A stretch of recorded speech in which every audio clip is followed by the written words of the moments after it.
주변의 성도님들을 보면 직장 일이 너무 힘들다라는 말을 자주 듣게 됩니다. 뭐가 그렇게 힘드냐고 물어보면 두 가지가 힘들다고 합니다. 첫째는 일이 재미가 없는데 먹고 살기 위해서 어쩔 수 없이 해야 되니까 짜증이 난다고 합니다. 화가 나서 사표를 몇 번이나 쓰려고 해보지만 어떻습니까? 집에 있는 아내와 가족 때문에 이를 악물고 일할 때가 많다는 것이죠. 두 번째는 인간관계의 어려움입니다. 직장만 가면 함께 일하는 사람들과 자꾸 부딪히니까 출근하고 싶은 마음이 사라진다는 것입니다.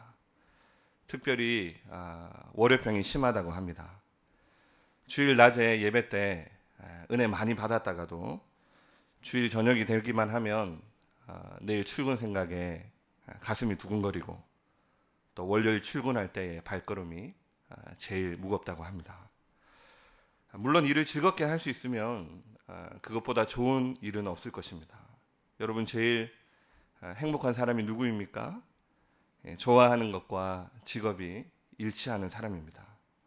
축구를 좋아하는데 직업이 축구 선수거나 아니면 축구 감독이면 그것보다 좋은 일이 없겠죠. 또 나는 먹는 것을 너무 좋아하는데 직업이 요리사면 아마 금상첨화일 것입니다. 책 읽는 것을 너무 좋아하는데 여러분 직업이 서점 주인이라면 얼마나 신나는 인생이 되겠습니까? 그러나 안타까운 사실은 우리가 모든 사람들에게 그것을 기대할 수는 없다는 것입니다. 사실 오늘날 대부분의 사람들은 자신의 의도와 달리 자신이 하고 싶은 일과는 상관이 없는 직업에 종사하는 경우가 많습니다. 우리의 부모 세대가 그랬고 우리 역시 지금 그렇게 살고 있습니다. 제가 예전에 내비게이션 만드는 회사에 아르바이트를 하러 간 적이 있었습니다. 그때 하던 일이 뭐냐 하면 내비게이션의 내구성을 테스트하기 위해서 이 내비게이션 전원을 껐다 켰다 3만 번 하는 일이었습니다. 점심때가 되니 한 4천 번 정도를 한 것 같았습니다. 밥을 먹는데 앞으로 한 2만 6천 번 남았다라는 생각에 내가 만약 이 일을 평생 한다면 난 이 일을 할 수 있을까 하고 생각했던 적이 있습니다. 그러나 여러분 이렇게 단순한 노동을 하는 것이 저 혼자뿐이겠습니까? 물론 우리 성도님들 중에는 전문직에 종사하시는 분들 또 자신이 좋아하는 일들을 하시는 분들도 있을 것입니다. 하지만 대다수의 사람들은 이 반복된 일을 하는 공장에서 또는 회사에서 그리고 자기가 원치 않는 직장에서 일을 하는 경우가 많이 있습니다. 여러분 주변을 돌려보십시오. 우리 주변에는 회사에서 일하시는 분들도 있고 또 아침 일찍 공사장에 나가서 일하시는 분들도 있습니다. 이제는 회사를 은퇴하고 작은 아파트 경비로 일하시는 분들도 있고 작은 가게의 사장님, 다양한 직업을 가진 분들이 있습니다. 그래서 사실 우리 사회에서 일하는 대부분의 사람들은 근로자들이고 노동자들이며 자신이 의도하지 않았던 일들을 하고 있는 사람들이 대부분이라는 사실을 우리는 부인할 수 없을 것입니다. 그래서 모르기는 몰라도 이 직장인들이 자신의 일에 어떤 의미를 가지거나 보람을 가지면서 일하는 것이 쉬운 일이 아니라는 것입니다. 또 어떤 사람들은 그런 힘든 현실을 한번 풀어보기 위해서 더 나은 조건을 찾아 직장을 옮기지만 여러분 어떻습니까? 그 어려움과 고난이 없어지던가요? 정도의 차이는 있겠지만 이 어려움과 힘듦이 사라지는 것이지 사라지지 않는다라는 것을 우리는 곧 알게 됩니다. 여러분 사실 우리의 수고는 겉으로 드러난 문제지만 그 수고로움의 뿌리는 에덴 동산에서 출발합니다. 여러분은 아마 창세기 3장 17절의 말씀을 기억할 것입니다. 아담에게 이르시되 내가 내 아내의 말을 듣고 내가 너더러 먹지 말라 한 나무 실과를 먹었은즉 땅은 너로 인하여 저주를 받고 너는 종신토록 수고하여야 그 소산을 먹으리라. 무슨 말입니까? 노동 자체는 원래 신성한 것이었지만 즐거운 일이었고 재미있는 일이었고 보람된 일이었지만 이 죄가 들어온 이후로부터는 그 노동이라고 하는 것이 수고스럽고 힘들고 고통스러운 일이 돼버렸다라는 것입니다. 그래서 우리가 기억해야 될 것이 뭐냐 하면 이 우리의 직업을 통해 겪는 이 힘들고 지치고 이 피곤한 일들은 이 세상에 존재하는 한 결코 사라지지 않는다라는 것입니다. 쉬운 노동, 쉬운 직장, 쉬운 일은 없다라는 것이죠. 이 사실을 먼저 우리가 인정하는 것이 중요합니다. 여러분, 그렇다면 우리가 해야 할 일이 무엇일까요? 어차피 직장에 늘 수고와 직장 생활이라는 것이 힘듦이 따라다닌다라고 한다면 우리 인생에 있어서의 대부분의 시간을 보내는 이 직장에서, 노동의 현장에서 우리의 태도를 좀 달리할 필요가 있다는 것이죠. 그래서 이 시간에는 직장 가기 싫을 때에, 회사 가기 싫을 때에 가져야 할 중요한 태도에 대해서 하나님의 말씀을 증거하도록 하겠습니다. 오늘 본문을 보면 이 종에 대한 바울의 권면이 나옵니다. 그 당시에 이 교회 안에 있는 종이라고 하는 것은 좁은 의미로는 평생 동안 군함이나 아니면 무역선에서 노를 저으면서 일을 하는 격군을 이야기를 합니다. 그리고 넓은 의미로는 우리가 일반적으로 알고 있는 노예를 말하는 것이죠. 여러분, 노예의 특징이 무엇입니까? 일단 이 노예는 자유가 없습니다. 주인이 시키면 시키는 대로 해야 하는, 자신의 권리를 주장할 만한 어떤 능력도 노예에게는 없는 것이죠. 주인에게 매여 살 수밖에 없는, 말할 수 있는 당나귀에 지나지 않는 것이 노예의 삶이라는 것입니다. 직업으로 치면 어떻습니까? 세상에서 볼 때에 누구도 원하지 않는 직업이 바로 노예였습니다. 여러분, 사실 노예가 직업입니까? 여러분, 어떻게 노예 생활이 삶의 수단이 될 수 있습니까? 여러분은 그것이 어떤 방법으로든지 이 세상에서 몰아내야만 하는 가장 나쁜 악이라고 여러분 생각하지 않으십니까? 그런데 놀라운 사실은 그럼에도 불구하고 성경은 이 예수를 믿는 이 노예들에게 칼을 들라고 이야기하지 않는다는 것입니다. 칼을 들고 너희의 자유를 위해서 싸워라, 활을 들고 대항하라고 말하지 않습니다. 오히려 여러분, 5절에 오늘 뭐라고 이야기를 하고 있습니까? 종들아, 두려워하고 떨며 성실한 마음으로 육체의 상전에게 어떻게 하라고요?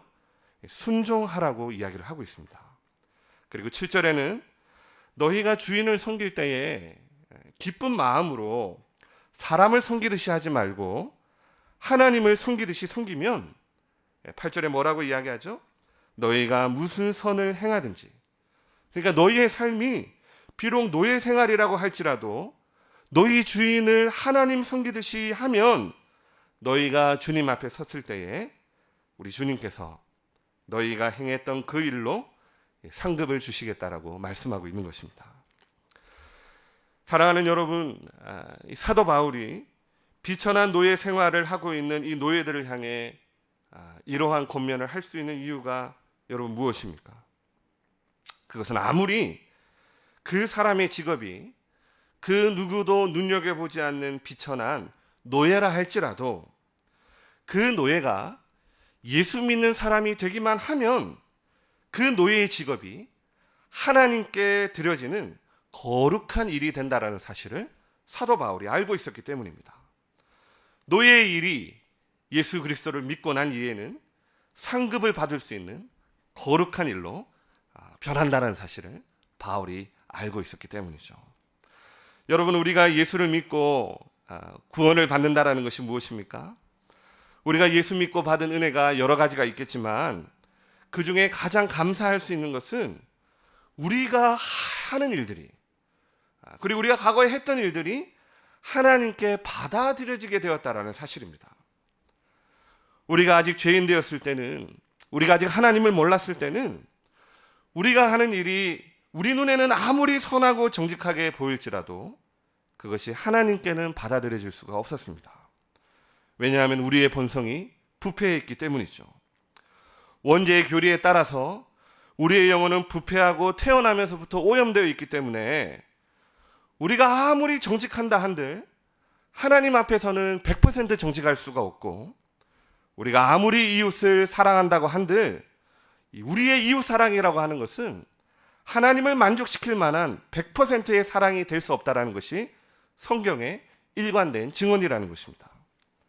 때로 사람들이 볼 때 착해 보이는, 선해 보이는 일이라 할지라도 그 일들은 하나님을 알려고도 하지 않고, 하나님을 마음에 두기 싫어하고, 하나님을 사랑하지 않으면서도 행한 일이기 때문에 우리 주님으로부터는 옳다함을 인정받을 수 없었던 것입니다.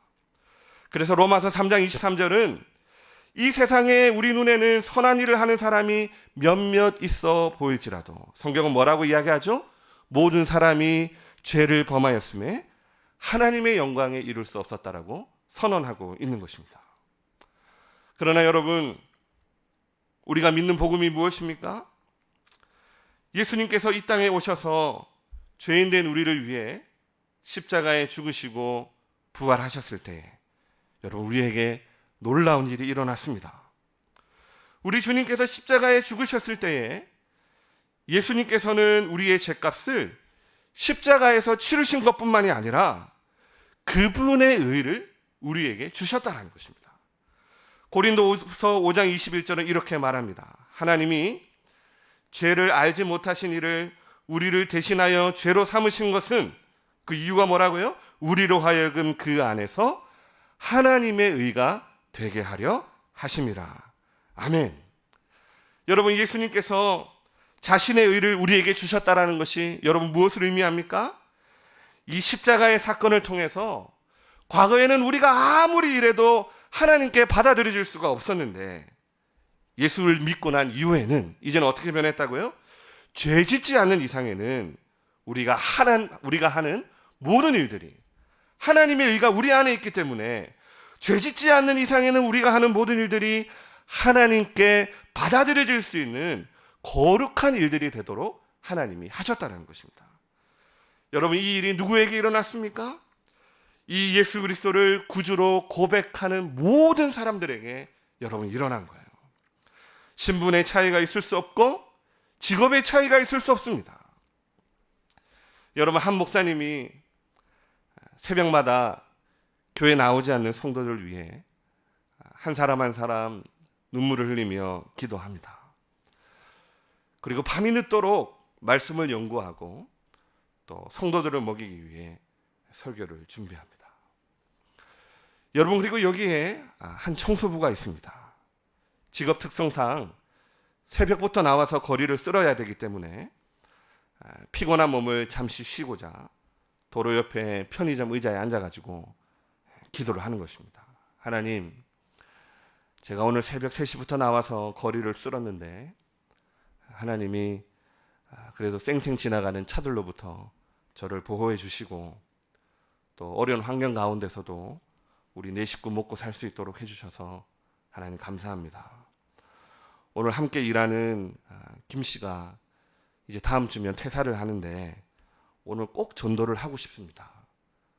하나님 은혜를 베풀어 주셔서 김 씨가 퇴사하기 전에 꼭 같이 교회에 나갈 수 있도록 해 주십시오. 그렇게 기도하고 일어나서 사람들이 버리고 간 당백꽁초도 줍고 또 이게 쓰레기도 쓸면서 청소를 하는 것이죠. 여러분을 생각하실 때에 이 두 사람 중에 누가 더 거룩한 일을 하고 있습니까? 여러분, 하나님 보시기에는 어떻다고요? 똑같다라는 것입니다. 루터가 말한 것처럼 구두를 꿰매고 있는 구두 수선하는 사람이나 설교를 하는 사람이나 하나님 앞에서 의롭다 여김을 받는 모든 사람들이 하는 일들을 하나님은 어떻게 하신다고요? 똑같이 받아주신다라는 것입니다. 여러분, 그렇다면 예수 믿고 의롭게 된 우리가 하는 모든 일들이 거룩한 일이라고 한다면 여러분, 성경이 오늘 우리에게 요구하고 있는 것이 무엇입니까? 그것이 바로 5절에 나와 있죠. 우리가 직장에서 일할 때 어떻게 해야 된다고요? 모든 일들을 사람에게 하듯 하지 말고 주께 하듯 하라는 것입니다. 그래서 여러분, 우리가 농사를 지을 때에 우리가 주께 하듯 해서 이 곡식은 우리 주님이 먹을 곡식이다 하고 열심히 농사를 지으면 그 농사 짓는 일이 하나님이 영광 받으시는 주님의 일이 되는 것입니다. 여러분, 공장에서 열심히 제품을 생산하는 건 역시 이 물건은 우리 주님이 쓰시는 물건이다 하는 마음으로 열심히 불량 안 나게 일을 하고 최선을 다해서 그 일을 하기만 하면 그건 역시 주님이 영광 받으시는 우리 주님의 일이 되는 것이죠. 어머니가 가정을 돌보기 위해서 아침에 밥하고 점심에 밥하고 저녁에 또 밥하고 그리고 빨래하고 쓰레기 버리고 하는 이 모든 일들, 하루 종일 애쓰는 일들 역시 주님의 일이 되는 것입니다. 할머니 할아버지가 손주의 기저귀를 갈아주고 말 안 듣는 손자 손녀를 돌보는 것 역시 주님의 일이 되는 것이죠. 우리가 맡은 바 직장에서 만나는 모든 사람, 모든 일을 주께 하듯 하는 것, 교회에서만이 아닌 일상의 모든 일들이 하나님이 영광 받으시는 주님의 거룩한 일이 되는 것입니다. 여러분, 우리가 이러한 마음을 가지고 직장에 다닐진데 장사하는 사람이 손님을 주께 대하듯 하는데 어떻게 짝퉁을 진퉁이라 속이며 팔 수 있고 중국산을 국산이라 속이며 여러분 팔 수 있겠습니까? 회사에서 일하는 사람이 주님의 회사에서 일한다고 생각하는데 어떻게 불로소득을 기뻐할 수 있겠으며 회사의 이익이 된다고 여러분 다른 사람에게 사기칠 수 있겠습니까? 그래서 오늘 본문은 주께 하듯 하는 것이 구체적으로 무엇인지 우리에게 말씀해 주고 있습니다. 우리 6절을 같이 한번 읽어보겠습니다. 6절입니다. 눈가림만 하여 사람을 기쁘게 하는 자처럼 하지 말고 그리스도의 종들처럼 마음으로 하나님의 뜻을 행하고 기쁜 마음으로 섬기기를 주께 하듯 하고 사람들에게 하듯 하지 말라. 여러분, 주께 하듯 하는 것이 뭐라고요? 6절에 눈가림만 하여 사람을 속이지 않은 것, 이게 주님께 하는 것입니다. 오늘날로 표현하면 정직하라는 것이죠. 우리의 일상의 삶 가운데 모든 일에 최선을 다하고 정직하게 행하는 것, 그것이 주님께 하는 것이라는 것입니다.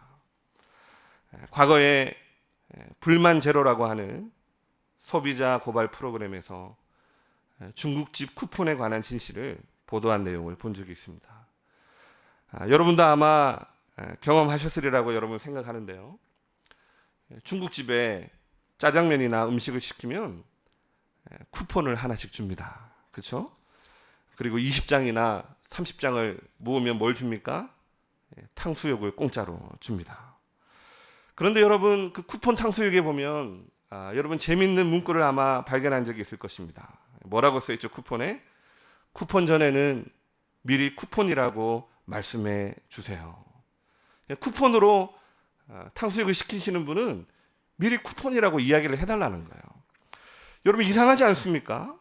그냥 탕수육 주고 쿠폰 받아가면 되지 왜 쿠폰 탕수육이라고 이야기를 해달라고 할까? 취재팀이 취재에 나섰습니다. 중국집에 카메라를 설치하고 전화 주문 받는 것을 찍었어요. 시간이 지났는데 놀라운 일이 일어났습니다. 주인이 주문 전화를 받는데 주방장에게는 평소에는 탕수육 대, 탕수육 소 이렇게 이야기를 했는데 갑자기 쿠폰 탕수육 하나 이렇게 이야기를 하는 것입니다. 여러분, 불만제로 팀에서 중국집 20개 집에 탕수육을 2개씩 시켰습니다. 하나는 쿠폰 탕수육으로 시켰고 또 하나는 그냥 탕수육으로 중국집 20군데에 배달을 시켜봤어요.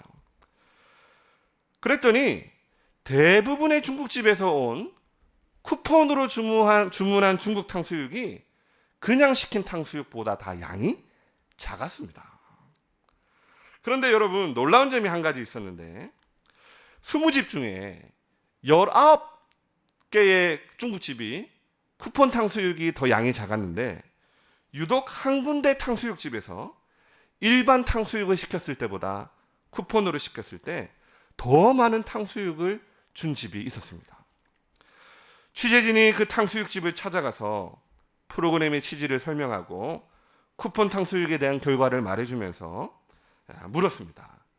아니 사장님, 거의 모든 중국집에서 쿠폰으로 시킨 탕수육은 기존에 시킨 탕수육보다 더 적게 줬는데 어떻게 선생님께서는 쿠폰 탕수육을 더 많이 주셨습니까? 이렇게 물었어요.